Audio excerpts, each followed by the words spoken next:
morning.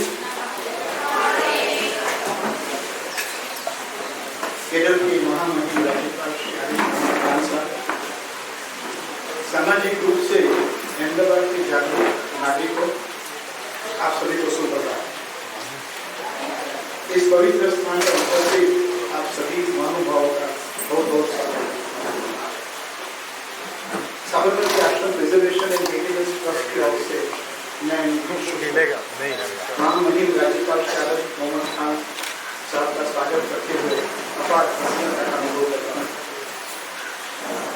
जो महात्मा गांधी के 154वें जन्मदिन पर 8वां साबरमती यात्रा देने जा रहे हैं और जिसका विषय है, जैसे आप सबको पता है, सबका भारत, गांधी जी की मिशन से।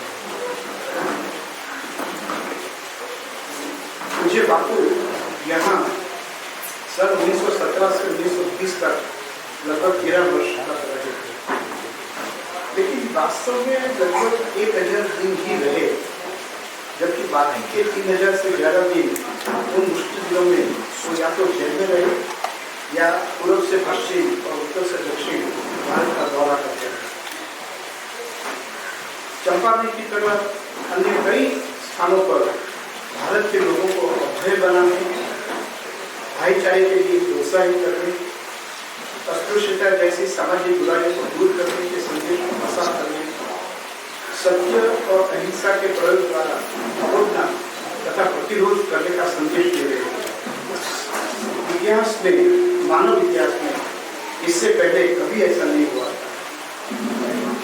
मानव जाति इतने विशाल धर्म पर कभी ऐसा प्रयोग नहीं किया।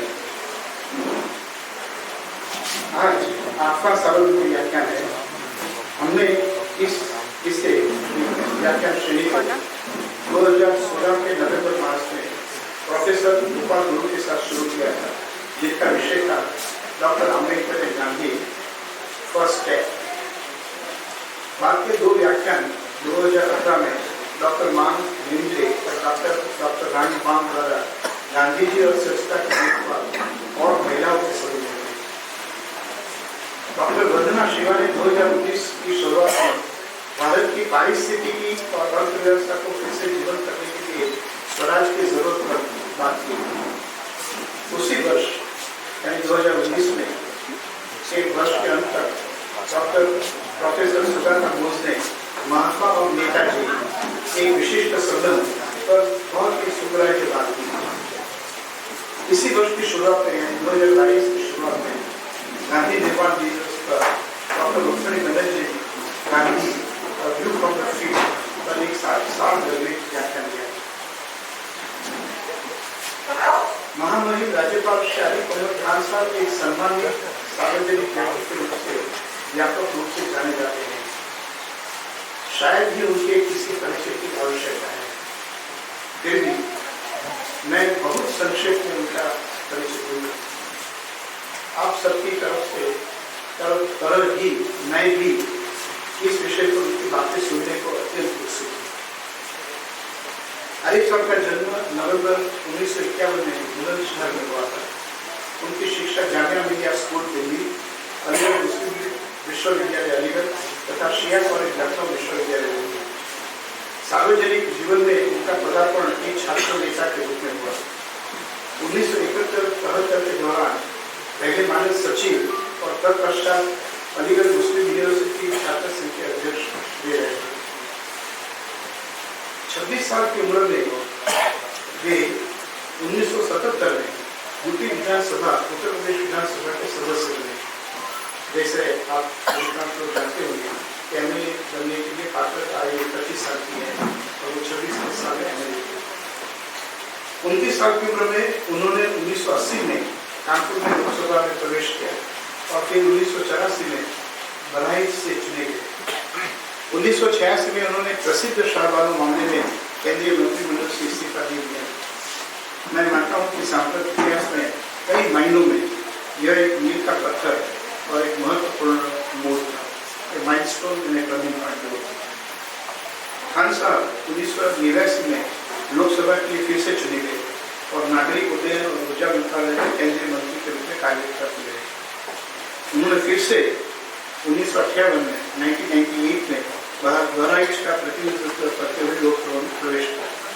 फिलहाल महामहिम 2 साल से भी अधिक समय से केरल के राज्यपाल हैं। वैचारिक रूप से उनको सामाजिक सुधारों और महिला सशक्तिकरण के प्रखर हिमायती के लिए सराहा जाता है। छात्र जीवन से ही लेखन के प्रति उनका गहरा लगाव रहा है। वे एक बेस्ट सेलिंग लेखक भी हैं। वर्ष 2010 में उनकी प्रकाशित पुस्तक text and context Purana and contemporary challenges, जो रूपा एंड कंपनी का पब्लिकेशन है, उस साल की बेस्ट सेलिंग किताब रही। वे बहुश्रुत विद्वान हैं और इस्लाम सूफीवाद के अन्य विषयों पर लेख और कॉलम लिखने में सक्रिय रहते हैं। हममें से कुछ लोग आज के सार्वत्रिक के व्याख्यान का मूल जेनेसिस महात्मा गांधी द्वारा लिखित एवं श्री आर के प्रभु द्वारा संकलित नवल जीवन प्रकाशित इंडिया ऑफ माई ड्रीम शीर्षक पुस्तकें देखेंगे, जो 15 अगस्त 1947 जिस दिन हम आजाद हुए उसी दिन पहली बार प्रकाशित हुई थी। डॉक्टर राजेंद्र प्रसाद ने विशेष लिखा था। इसकी सेकंड एडिशन भी बाद में की है, जिसमें 40 चैप्टर्स ड्रॉप कर दिए गए विषय जो तो हो चुके थे, लीस्ट स्टेट्स और उसके बारे में थे, उनके स्वप्न और बाकी के काफी जुड़े भी गए। हमारा सबका भारत कैसा होना चाहिए, कैसा बनना चाहिए, उसके बारे में गांधी जी के जो सपने थे, विचार थे, जो उन्होंने अलग अलग समय पर व्यक्त किए थे, उनको इस पुस्तक में संग्रहित किया गया है। आज़ादी के 75 साल के बाद इसी विषय पर फिर से गौर करना विचार प्रेरक रहेगा। कुछ सपने पूरे हुए हैं, कुछ सपने आंशिक पूरे हुए हैं, कुछ पर काम हो रहा है, कुछ सपने पूरे करने में हम असफल भी रहे हैं, कुछ सपनों का संदर्भ शायद बदल गया है। आइए महामहिम राज्यपाल खान साहब से सबका भारत महात्मा गांधी की नजरों से विषय पर विचार सुने। अपने महामहिम राज्यपाल श्री को साबरमती व्याख्यान के लिए सादर आमंत्रित किया।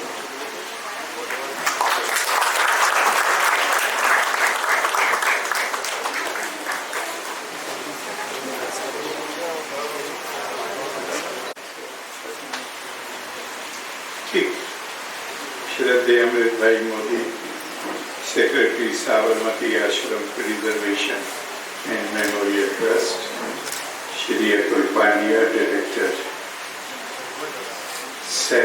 SAPMG, श्री नितिन भाई शुक्ला ट्रस्टी,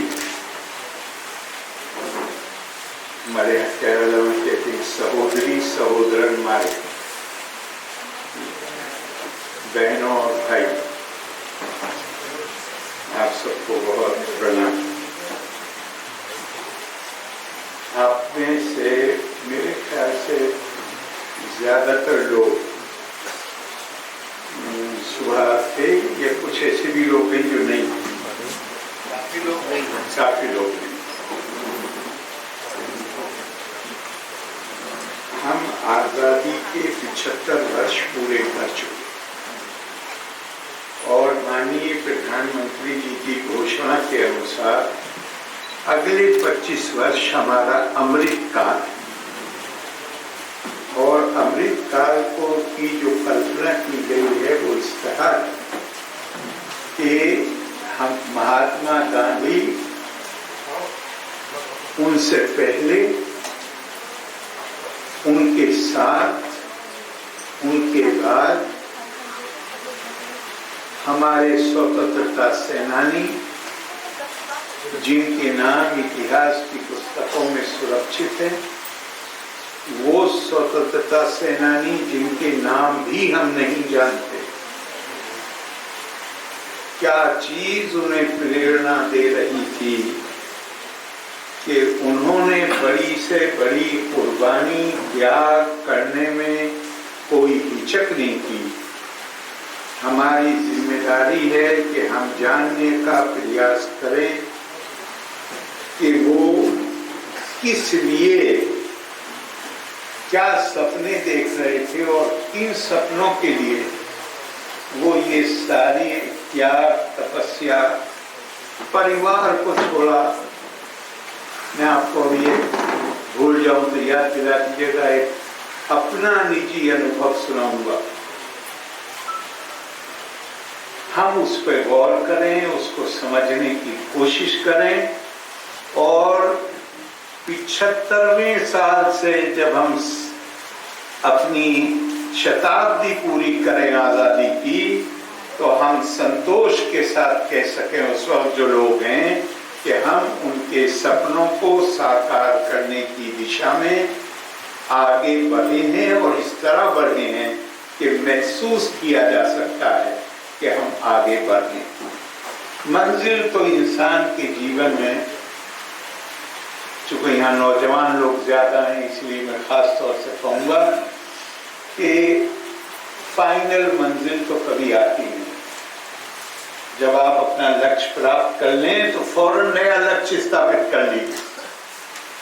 इसलिए कि जिस दिन ये सोचा कि बस ये फाइनल है, समझिए जीवन रुक गया। अब जीवन जीने का ही कोई मजा नहीं है, सांसें लेनी हो तो लेते रहिए। और इसीलिए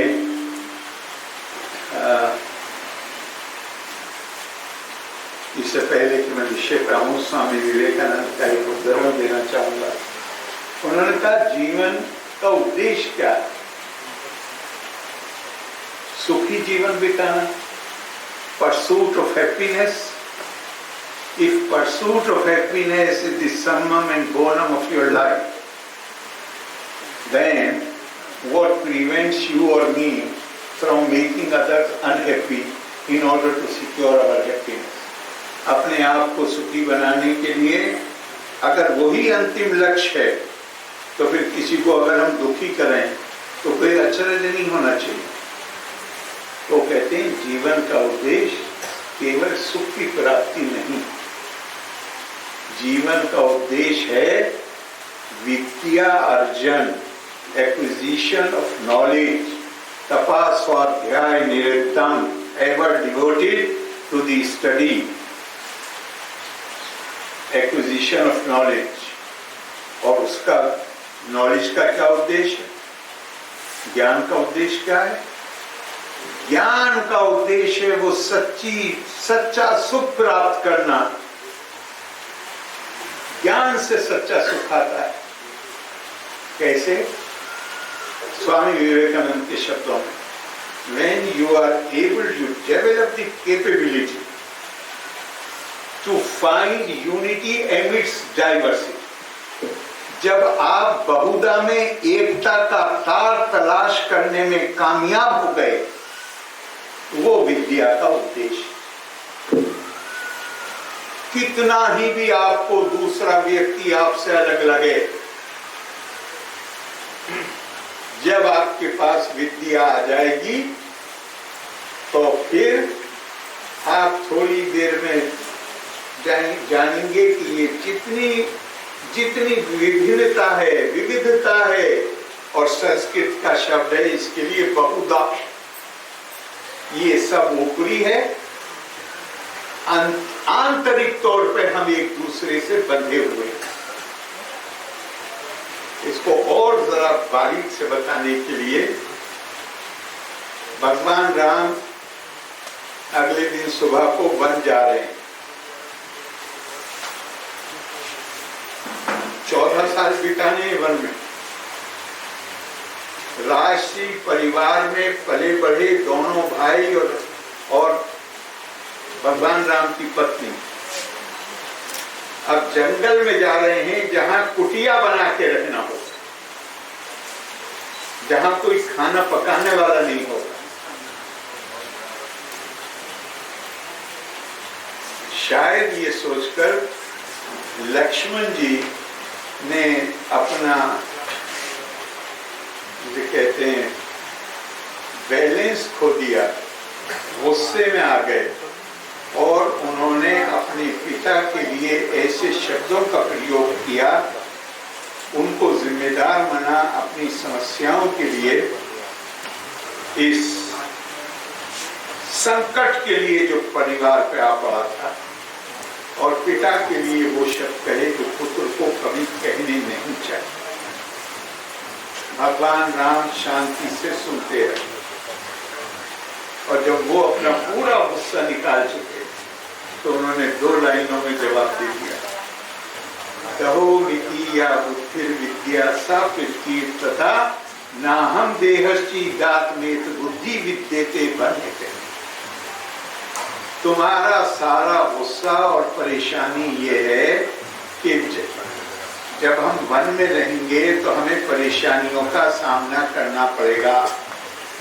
गर्मी, बरसात, सर्दी, खाने की दिक्कत, चलने की दिक्कत, रहने की दिक्कत, सभी दिक्कतें होंगी।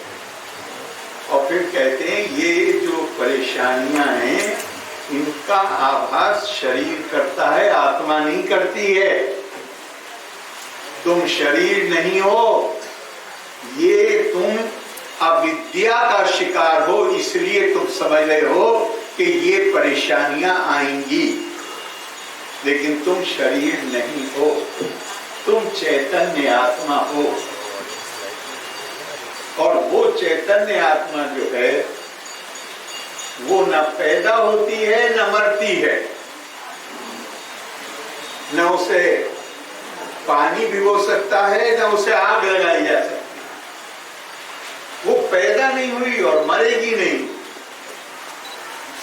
तो ये एक बात समझ लीजिए कि लंबे समय की गुलामी के चलते हमारे अंदर हीन भाव, मैं बिल्कुल, मेरा मत है, आपका मत अलग हो सकता, हमारे अंदर एक हीन भाव पैदा हो। हमने सोचा कोई भी आता है वो हमारे ऊपर राज कर लेता है, तो हमारे अंदर कुछ कमी है, उनके अंदर कुछ अच्छा है, और हमने दूसरों की नकल करनी शुरू कर। वास्तविकता ये है कि हम कॉन्करेबल, हमारे ऊपर विजय प्राप्त की जा सके, वो इसी कारण हुए कि पतन के काल में हम अपने आदर्शों को और मूल्यों को भूल गए। अगर हम ना भूले होते तो शायद हमें ये भी जो गुलामी का जुआ हमने कंधे पर अपने खींचा है वो भी शायद ना करते।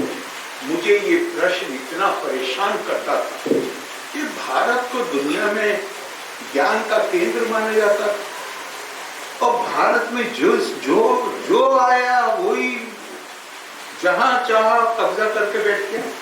ये संभव है?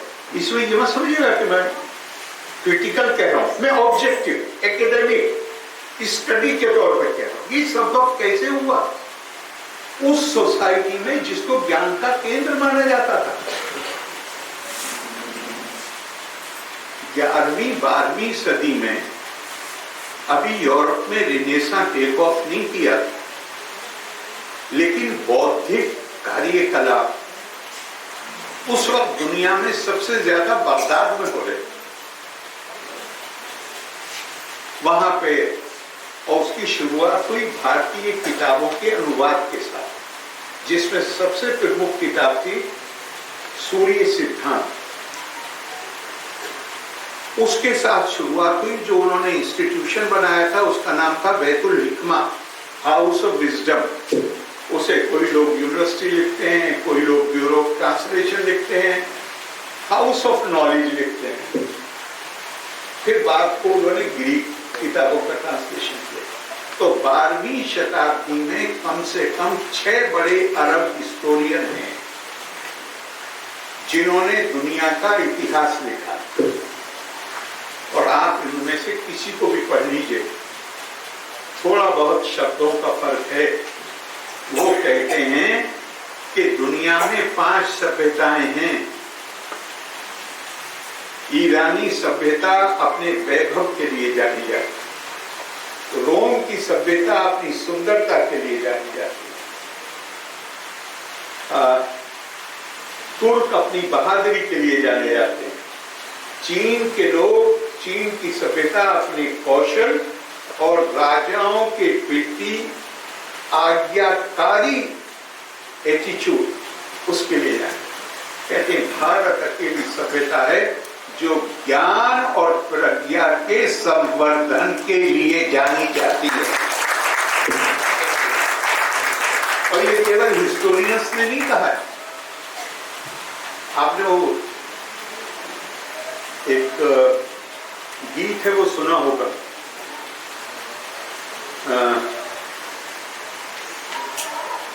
अल्लामा इकबाल का है, हिंदी मुझे पूरा इस वक्त याद नहीं आ रहा, वो लाइन याद है। उसमें एक लाइन आती है, मीरे अरब को आई ठंडी हवा जहां से। मीरे अरब मतलब प्रॉफिट साहब। तो बाद में बचपन में हमने पढ़ा तो हम समझते थे कि भी वो प्रॉफिट थे, हिंदुस्तान आध्यात्मिकता का देश, ऐसा मन में आता था। लेकिन जब अरबी के शब्द पढ़े तो अरबी के शब्द हैं, यही शब्द है जो मैं बता रहा हूं। अजीदू, अजीदू कहते हैं देखने, महसूस करने, आभास करने। अजीदू रिहल इल्मी मिन बिलादिल हिंद। उन्होंने कभी भारत नहीं आए, लेकिन मदीने में बैठ के कह रहे हैं, मैं भारत की भूमि से ज्ञान की शीतल हवा के झोंके आते हुए महसूस कर रहा हूं। ये है भारत की। तो बिल्कुल हमारा ये हाल हुआ। इकबाल ने और भी कहा है, जिसमें थोड़ा सा हिंट मिलता है कि जो पुरानी सभ्यताएं थी, 46 सभ्यताएं यूनेस्को ने लिस्ट बनाई हुई है। 45 सभ्यताओं, आज के जो वो देश है, यूनान है, मिस्र है, रोम है, उनका अपनी पुरानी सभ्यता से कोई संबंध नहीं बचा, केवल विशेषज्ञों के अध्ययन का विषय है। भारत की सभ्यता में निरंतरता है, प्राचीनता भी है और मृत्युंजयता भी है। यानी कोई चीज पुरानी होगी तो बुढ़ा हो जाएगा, ज़ईफ हो जाएगा, कमजोर हो जाएगा। कोई चीज ऐसी है जो इसे पुराने होने के बावजूद विरुद्ध नहीं होने देती, उसको कहते हैं Mrityunjay, dynamic Vitality of life, वो है। तो इकबाल ने भी ये भी कहा, इकबाल कि यूनान और मिस्र रूमा सब मिट गए जहां से, बाकी मगर है अब तक नामो निशान हमारा। कुछ बात है कि हस्ती मिट्टी नहीं हमारी, सदियों रहा है दुश्मन दौरे जमा हमारा। अब आप इसको जरा एनालाइज कीजिए। पुरानी सिविलाइजेशंस खत्म हो गई, भारत की जिंदा है। कुछ बात है कि हस्ती मिट्टी नहीं हमारी, कुछ ना कुछ बात है कि हमारी सिविलाइजेशन जिंदा है पुराने होने के बावजूद। अब अगला सेंटेंस बड़ा इंपॉर्टेंट है, सदियों रहा है दुश्मन दौरे जमा हमारा। हम मिटे नहीं इसके बावजूद कि हम बड़ी विषम परिस्थितियों से गुजरे हैं। अब मैं इंटरप्रिटेशन आपके ऊपर छोड़ता हूं, मैं नहीं जाऊंगा इसके। इससे ज्यादा विषम परिस्थितियां क्या हो सकती हैं? और मैं क्रिटिसाइज नहीं कर रहा हूं, ध्यान रखिएगा, मैं खालिस एकेडमिक व्यू पॉइंट से ऑब्जेक्टिव स्टेटमेंट दे रहा हूं। किसी भी देश में ऐसे लोग जो उस देश की प्राचीन परंपराओं से परिचित ना हो, उनका लगातार राज 1000 साल तक रहे, उसकी संस्कृति कहीं दुनिया में बाकी नहीं रही है।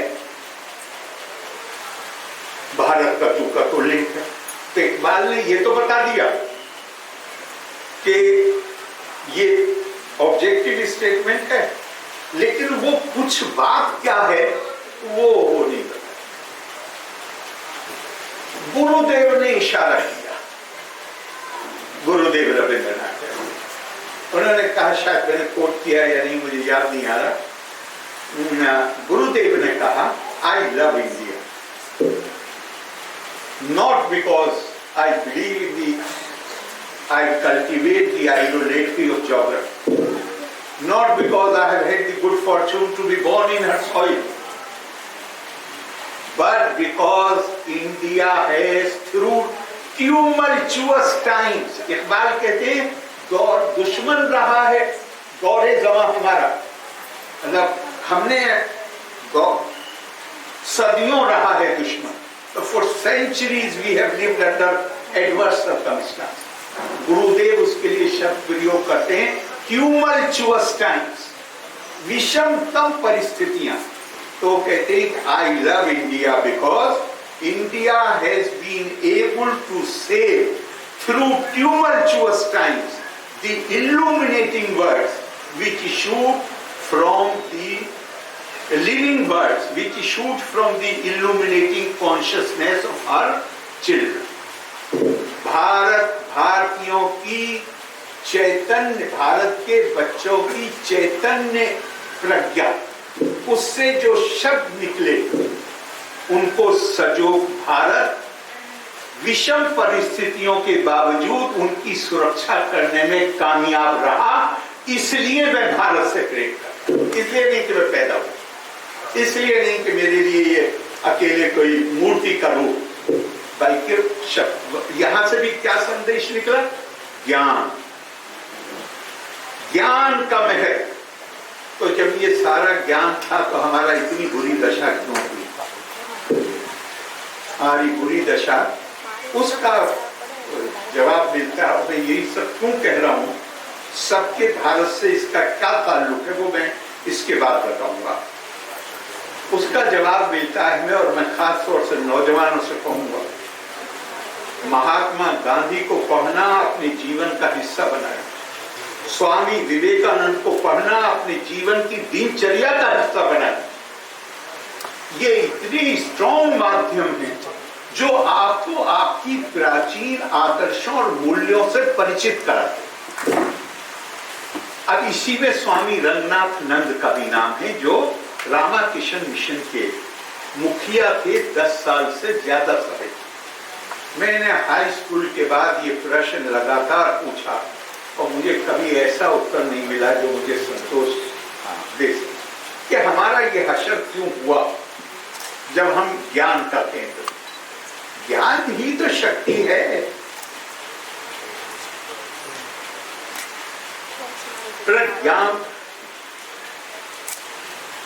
प्रज्ञानम ब्रह्मा, wisdom knowledge is God. Mahatma Gandhi ने कहा कि पहले मैं कहता था कि ईश्वर सत्य है, अब मैं कहता हूं सत्य ईश्वर है। इसलिए कि आप ईश्वर का इनकार कर सकते हैं, सत्य का इनकार नहीं कर सकते। तो हमारी परंपरा का हिस्सा है। सत्यम ज्ञानम अनंतम ब्रह्मा शांतम शिवम अद्वैतम। मतलब आप उसे चाहे तो ऐसे कहिए कि ट्रूथ इज गॉड, चाहे तो कहिए गॉड इज ट्रूथ, और चाहे तो कहिए कि truth is God, knowledge is God, wisdom is God, goodness is God. अद्वैतम आखिर में आता है, और उसका क्या मतलब है? परफेक्ट यूनियन, एकदम पूरी तरह सामंजस्य अपनी आत्मा के साथ, अपने समाज के साथ, और जो सर्वोच्च सत्ता है उसके साथ, वो है अद्वैतम, perfect union. So India has believed in the divinity of truth, in the divinity of knowledge, in the divinity of goodness, in the divinity of perfect union.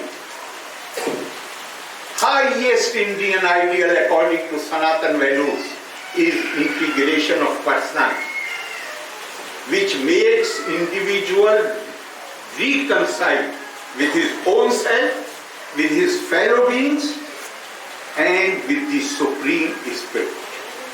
That is the highest ideal. ये मैं अपने अध्ययन के आधार पर कह रहा हूं, जिसको सबसे ज्यादा महत्व दिया गया इस देश की परंपराओं। और ये सब मैंने आपसे इसलिए कहा कि ध्यान रखिए कि जो चीज, मानिए आपके घर में, मानिए थोड़ी देर के लिए किचन है जहां खाना पका, वहां पे जो क्या कहते हैं उसको सर, जो जिससे रोटी निकालते हैं जी, जिसमें दो होते हैं, फोक की तरफ, चिमटा, चिमटा, राइट यू आर, चिमटा। चिमटा बड़ा महत्वपूर्ण है, रोटी नहीं पकेगी अगर चिमटा नहीं होगा। लेकिन आप उसको ताले और कुंजी में नहीं रखते, इस्तेमाल करके वहीं छोड़ देते हैं। लेकिन वो महिला जो चिमटे को वहीं छोड़ देती है, उसकी जो ज्वेलरी है उसको वो ताले में रखती है नहीं रखती, अब तो लॉकर में रखती है। आप भी रखते हैं, आपके कीमती पेन होते हैं तो आप जाके, घड़ी कीमती होती है, आप ज्वेलरी नहीं पहनते, लेकिन घड़ी कीमती हो, पेन कीमती हो और कोई कीमती हो, उसको जाकर आप लॉकर में या घर में भी रखेंगे तो एक बक्से में रखेंगे, ताला लगा और इस्तेमाल नहीं करना। लेकिन हर 3 महीने के बाद महिलाएं अपने बक्से को खोल के देखती हैं कि सब ज्वेलरी अपनी जगह है या नहीं, देखते हैं सब या नहीं देखते? इज दैट करेक्ट है? किसी ने खोला नहीं है उसको, लेकिन आप 3 महीने के बाद, महीने भर के बाद, 4 महीने बाद आप चेक करते हो कि जो चीजें आपने रखी वो है या नहीं है। ठीक इसी तरह आपकी लोकतंत्र, आपकी आजादी, आपकी एकता क्यों? क्योंकि एकता के बगैर वो ताकत संभव नहीं है जो जरूरी है अपनी प्रगति के लिए, अपने विकास के लिए, आगे बढ़ने के लिए और अपनी रक्षा करने के लिए। हमारी एकता भी टूट गई थी जब हम गुलाम बने। हमारे ऊपर हमला हो रहा है और जो खेत में हल चला रहा है वो कह रहा है मुझसे क्या मतलब है, जो राजा हो कोई नहीं रखो, हमें कहानी दासी का बन गई है रानी। मेरी स्टेज खत्म हो गई थी सोसाइटी, मेरी एकता टूट गई। तो ये मैंने इसलिए कहा आपसे कि ये जो चीज कीमती होती है उसकी रक्षा करनी पड़ती है। आपका लोकतंत्र कीमती है, उसके बगैर आपका कोई अधिकार नहीं। आपकी आजादी कीमती है, गुलामी का जीवन कोई जीवन नहीं है। आपकी यूनिटी जरूरी है, कीमती है, क्यों?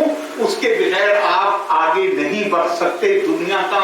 दुनिया के साथ जो आज कदम से कदम मिला के चलने की बात है वो आप नहीं कर सकते अगर आपके अंदर यूनिटी। तो प्रेशियस चीजों की 47 में आजादी जीत ली, अब घर सो जाए नहीं। जो बहुत प्रसिद्ध वाक्य है अंग्रेजी का, eternal vigilance is the price of liberty. वो सिर्फ लिबर्टी के लिए नहीं, डेमोक्रेसी के लिए, लिबर्टी के लिए, यूनिटी के लिए, प्रोग्रेस के लिए, डेवलपमेंट के लिए जो चीज भी कीमती है उसमें इटर्नल विजिलेंस की जरूरत है। बहुत अच्छा नहीं लगता 75 साल बाद हम बात कर रहे हैं भारत सबके लिए, कहीं महसूस कर रहे हैं हमारी एकता में कमी, बहुत अच्छा नहीं लगता काम। लेकिन मैं कहता हूं तो उसको थोड़ी देर के लिए इग्नोर भी कर दीजिए तो भी बार बार त्योहार क्यों मनाते हैं?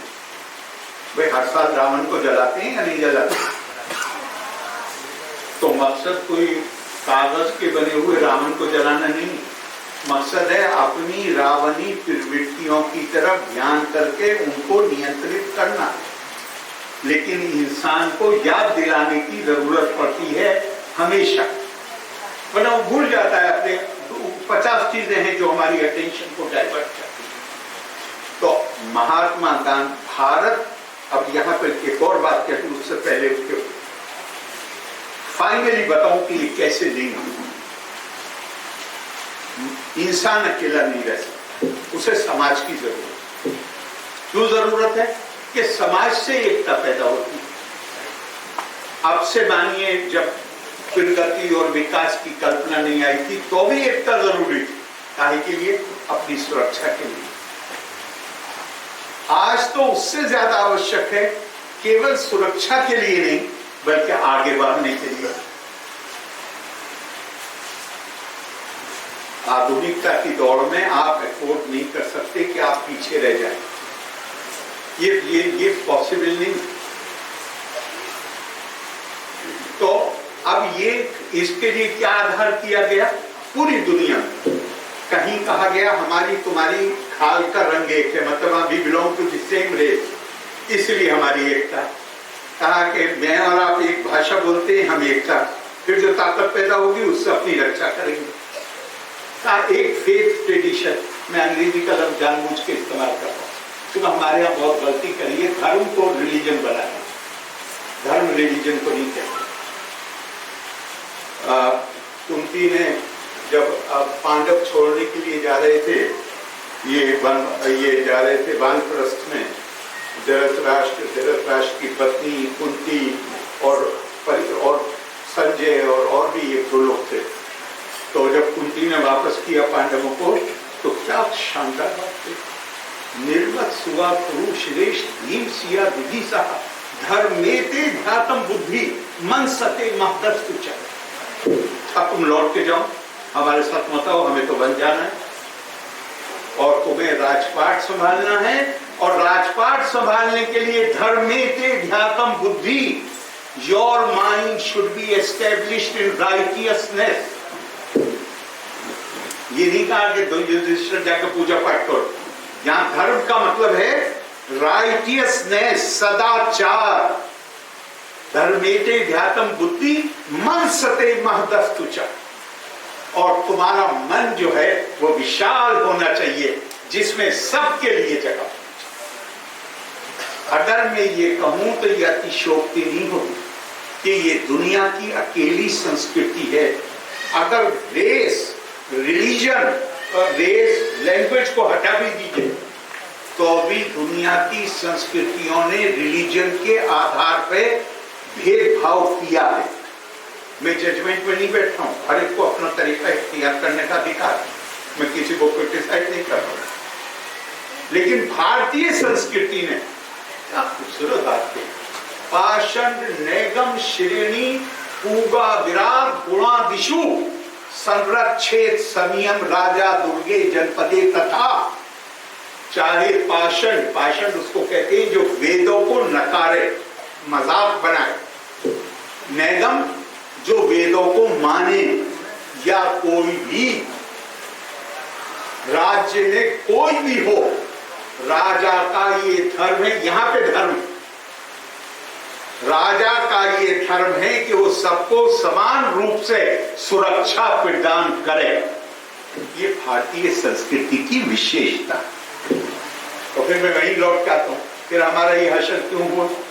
हमारा हश्र इसलिए हुआ कि हमने त्योहार तो मनाए, रावण के पुतले को फूका, अपने अंदर के रावण की तरफ से ध्यान हटा, अपने आदर्शों के प्रति जो निष्ठा। डॉक्टर राधाकृष्णन से किसी ने खत लिखा, डॉक्टर साहब मैं फला जगह जा रहा हूँ कॉन्वोकेशन एड्रेस देने के लिए, जरा कुछ बताइए क्या बोलूं।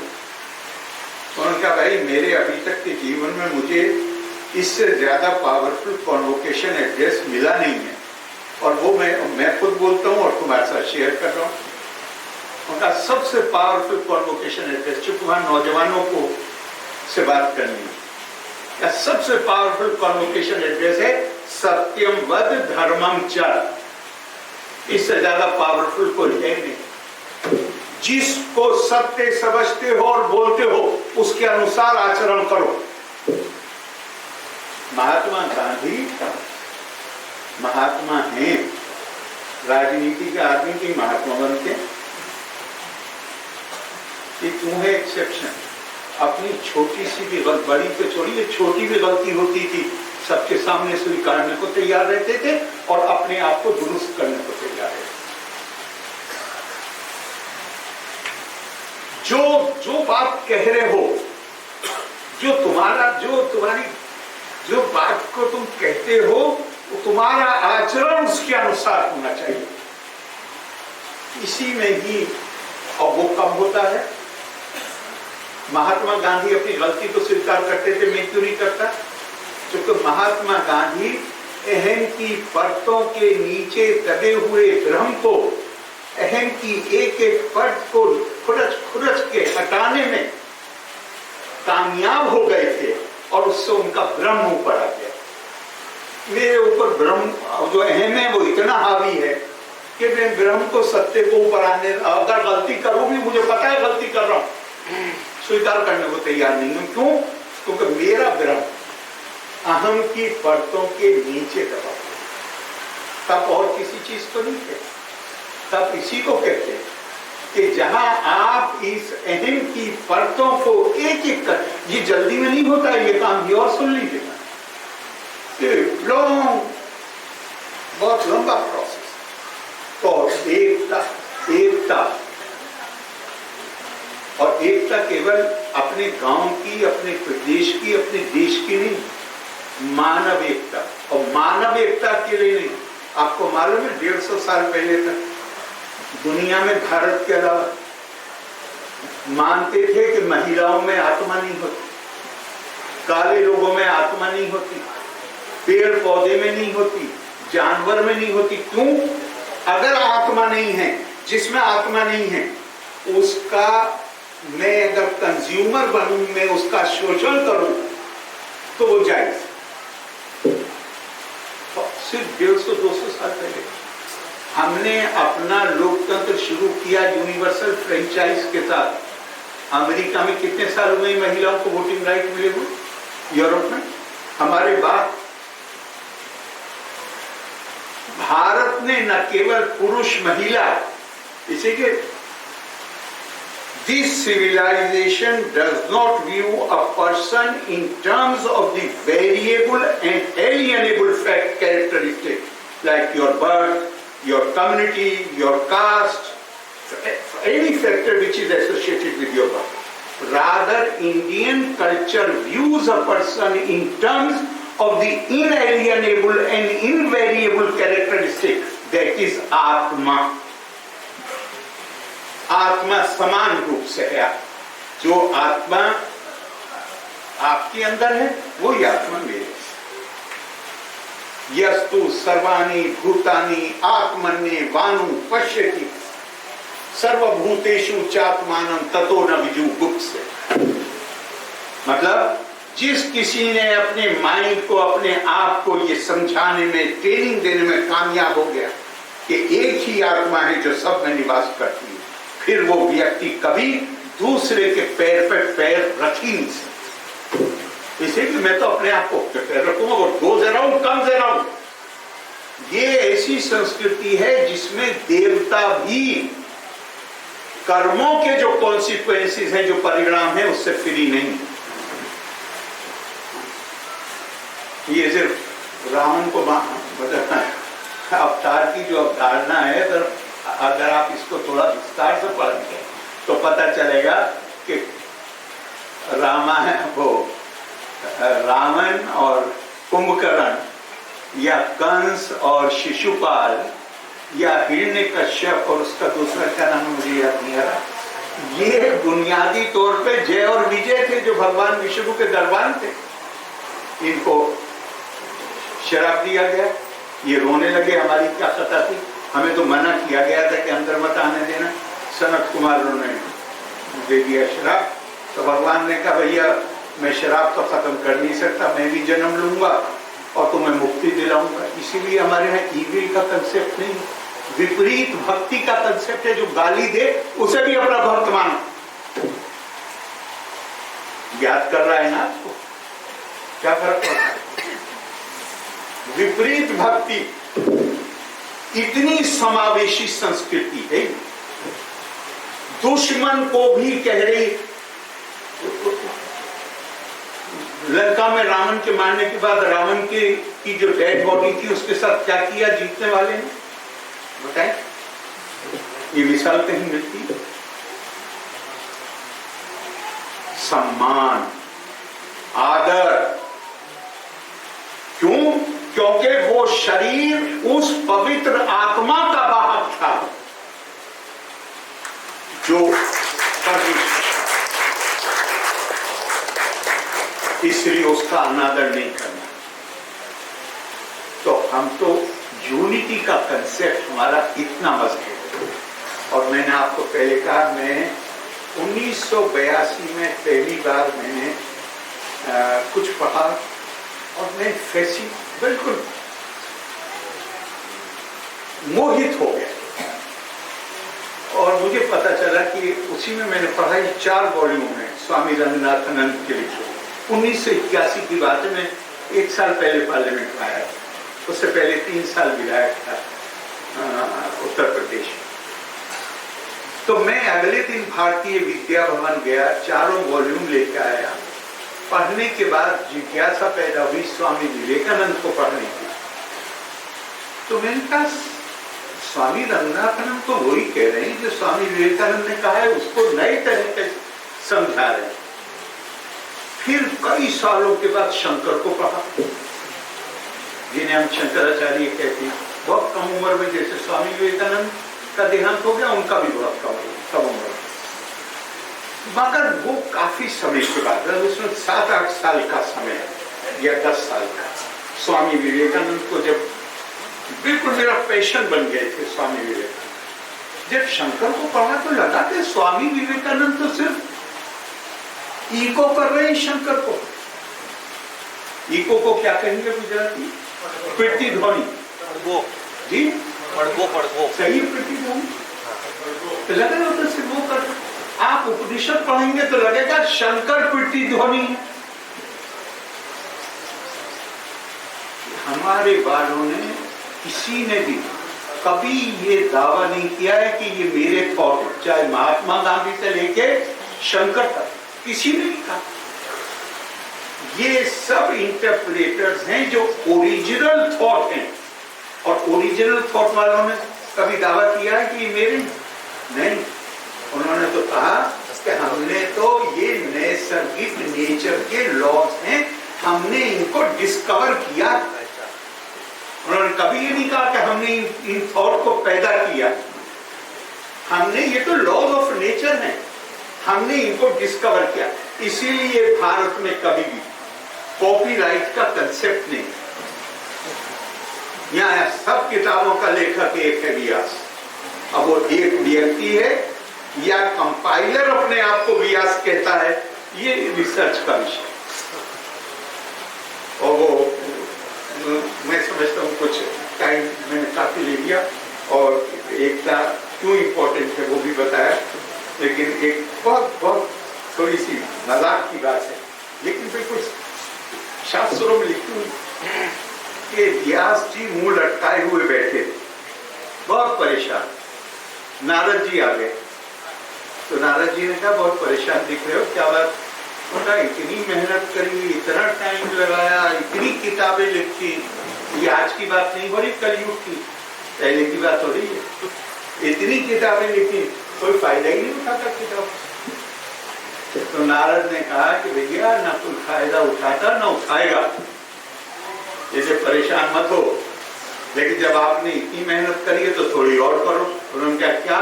उन्होंने कहा ये जो प्रोफाउंड फिलॉसफी है, गहन दर्शन शास्त्र, इसको छोटी छोटी कहानियों में परिवर्तित करो।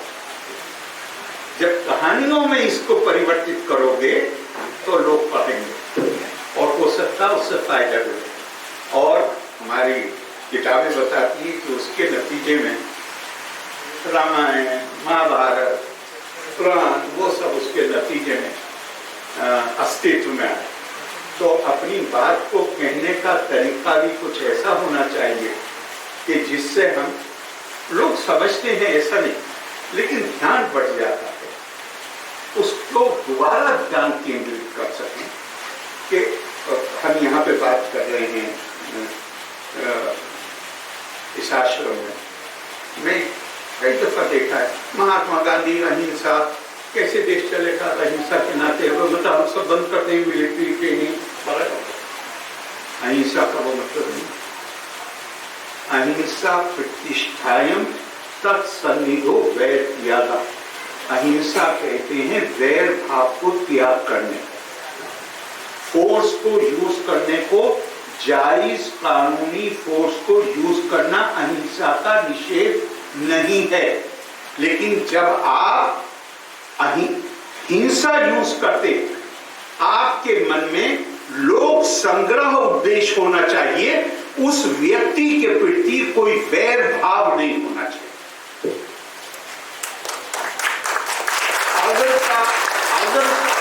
अगर का कहा गया अगरता चतुरो वेदा प्रष्टा सशरम धनु इदम ब्रह्मम इदम छात्रम शास्त्रादपि शस्त्रादपि। फर्स्ट ऑप्शन, अपने आप को you should arm with knowledge, power of logic.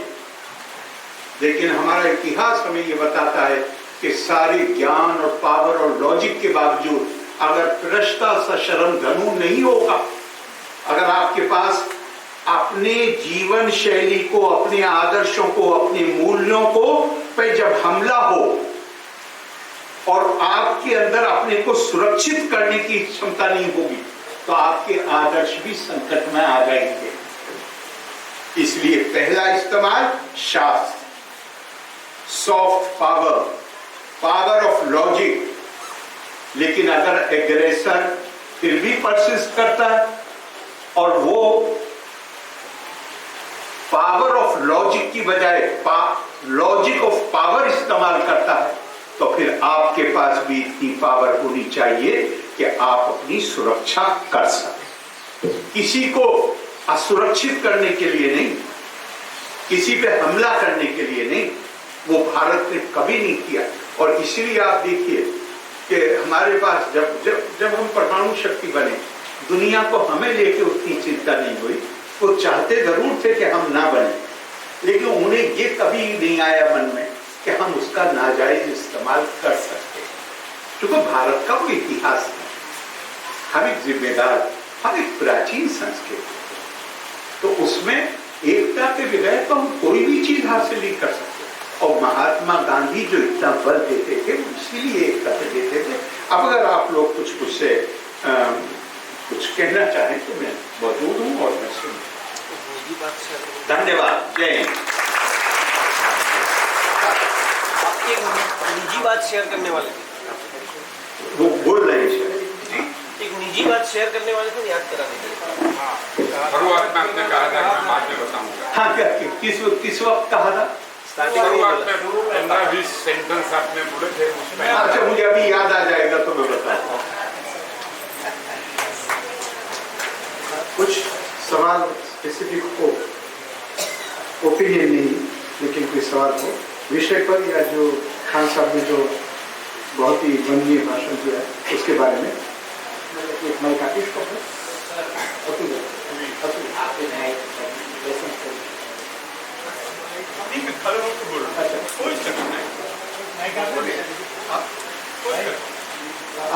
तेरा मैं जरूर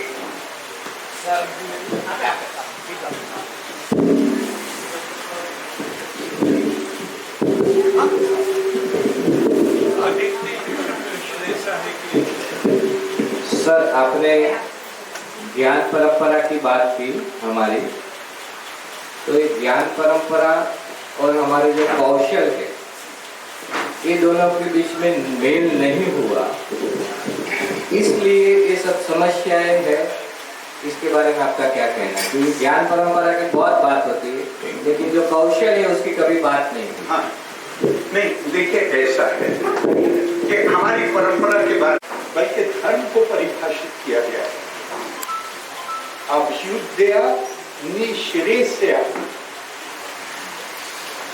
जो चीज अभ्युदय यानी दुनिया की जिंदगी को सुखपूर्वक बनाए, और जो मरने के बाद मोक्ष की प्राप्ति में liberation from human condition helpful हो, सा धर्मा वो धर्म। तो कभी भी हिंदुस्तान ने जो भौतिक विज्ञान है, फिजिकल साइंसेस हैं जिसमें कौशल शामिल है, उसको कभी इग्नोर नहीं किया। मैंने पता नहीं कल कहाँ तो मैंने ये बात कही, कल या परसों की बात है दिल्ली में, कि अरबों का जो पीरियड गोल्डन पीरियड कहलाता है,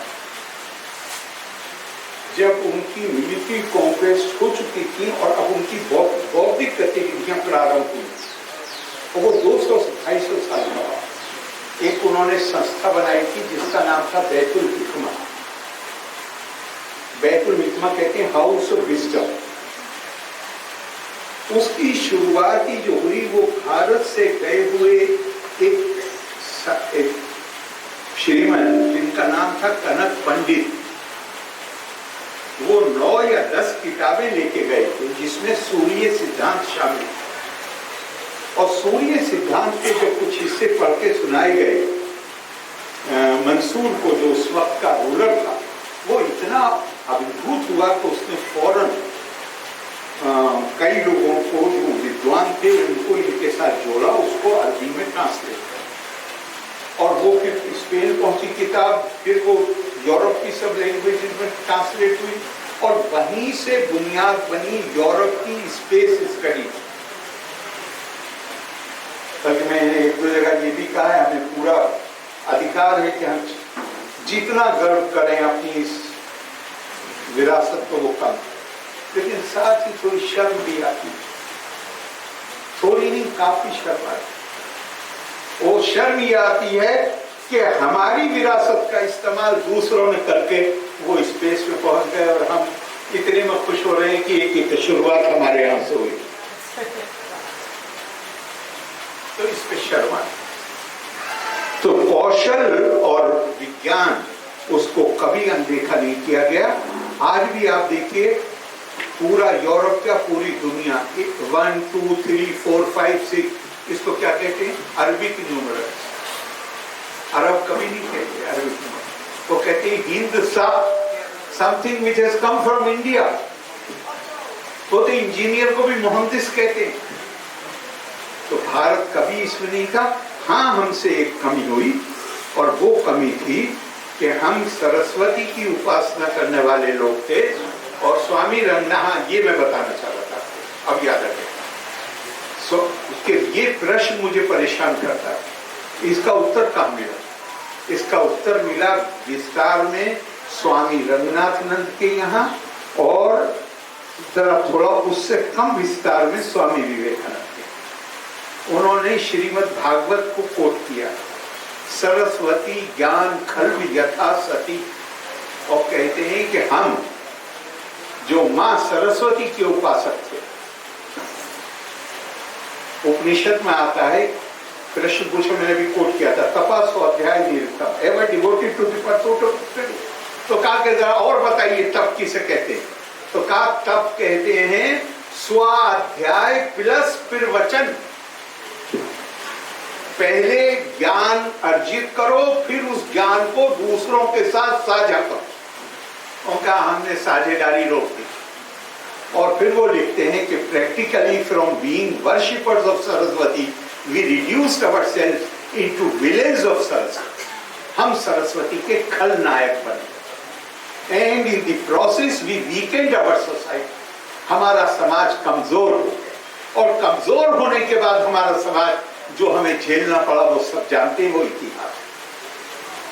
और मैं इस तरह मैंने कहा कि जब हमने अपनी उस पुरानी परंपरा की तरफ चलना, फिर से उसको जिंदा करना शुरू कर दिया आजादी मिलने के बाद, और हमने सबके लिए ज्ञान के दरवाजे खोल दिए, तो 25 साल के अंदर हमारी ये ताकत हो गई। 2000 साल की इतिहास में कोई धोखा नहीं है जब कभी कोई जंग जीते हो, लेकिन 25 साल में जब अपनी परंपरा को रिवाइव किया, करने की कोशिश करी, अभी पूरी तरह रिवाइव भी नहीं हुई है। We came into a position where not only we registered victory in the battlefield, but we created a new country on the map of the world. तो ये हमारी जिम्मेदारी है कि जो ज्ञान अर्जित करते हैं उसको छुपाएं नहीं। ये श्रीमद् भागवत का है कि वो कहते हैं इस लाइन को कोट करने के बाद, anybody who hides knowledge and imprisons it within himself, वो सरस्वती का खलनायक है। तो हम अगर वर्शिपर बन जाएं दोबारा ज्ञान के, तो मैं समझता हूं कि उसमें हमारी बहुत सारी समस्याओं का बमय एकता के, इसी के वो ज्ञान, स्वामी विवेकानंद कहते हैं कि वो ज्ञान के जरिए हमारी समझ में आएगा कि अलग दूसरा तो कोई है ही नहीं। किसी की इबादत का तरीका अलग हो सकता है, किसी की भाषा अलग हो सकती है, किसी की परंपराएं अलग हो सकती हैं, लेकिन वो अलग नहीं है, वो बाह्य विभिन्नताएं हैं। आंतरिक तौर पे हम सब एक दूसरे से स्पिरिचुअली आत्मा के बंधन से बंधे हुए। धन्यवाद।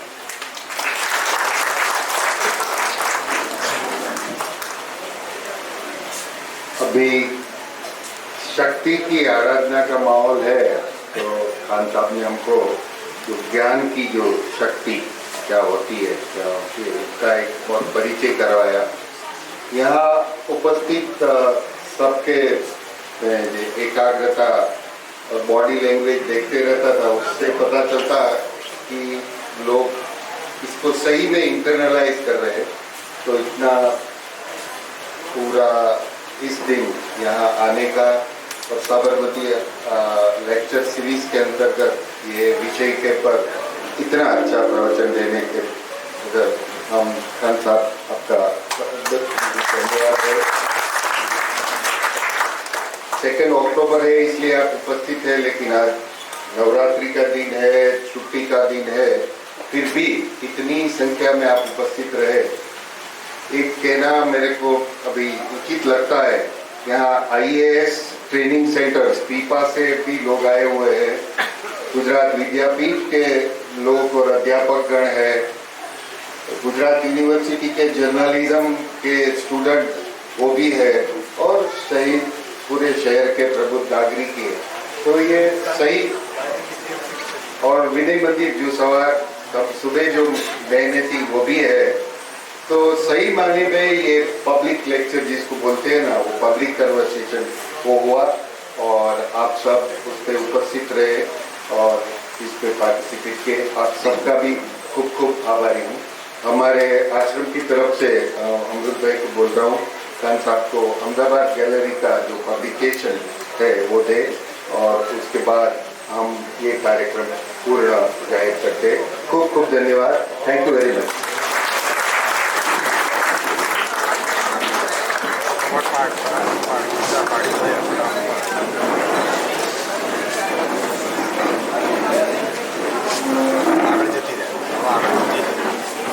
જતી રહે આગળ બિંદાસ જતી રહે આગળ